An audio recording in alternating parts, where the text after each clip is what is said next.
Πληροφόρησης, θεάματος και επικοινωνίας διοργανώνει για τρίτη συνεχή χρονιά τη γιορτή της πολυγλωσσίας. Η τρίτη γιορτή της πολυγλωσσίας υλοποιείται από το Τμήμα Προγραμμάτων και Διαβίου Μάθησης της Διεύθυνσης Εκπαίδευσης και Αθλητισμού του Δήμου Θεσσαλονίκης.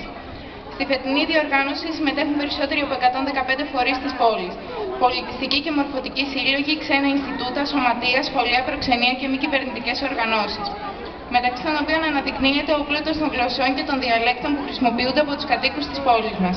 Πριν ξεκινήσει ουσιαστικά και η έναρξη των εκδηλώσεων της τρίτης γιορτής της πολυγλωσσίας, καλούμε τον εντεταλμένο Δημοτικό Σύμβουλο Τελίδη Αναστάσιο να απευθύνει το χαιρετισμό.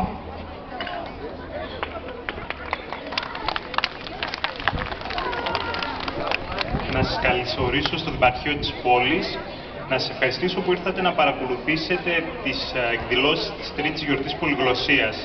Μέσα σε αυτό το τριήμερο προσπαθήσαμε να μετατρέψουμε το Δημαρχείο σε ένα πολύχρωμο εργαστήριο, όπου εκπρόσωποι από 20 χώρες και 115 φορείς, μέσα από θεατρικά, μουσικά και εικαστικά δρόμενα, μετέτρεψαν το Δημαρχείο και ανέδειξαν την εξέλιξη των γλωσσών και την αλληλεπίδραση μεταξύ τους.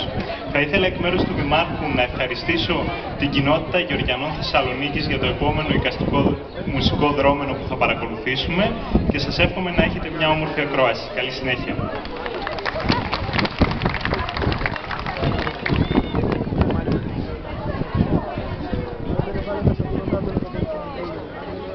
Γεια σας, είμαστε Γεωργιανοί και κοινότητα της Θεσσαλονίκης και Σύλλογος Γεωργιανών και θέλουμε να σας παρουσιάσουμε σήμερα χορός και τραγούδι. Το πρώτο χώρος λέγεται Νάρναρη και ο χορογράφος είναι η Ειρήνη Αβελασίλη. Παρακαλώ.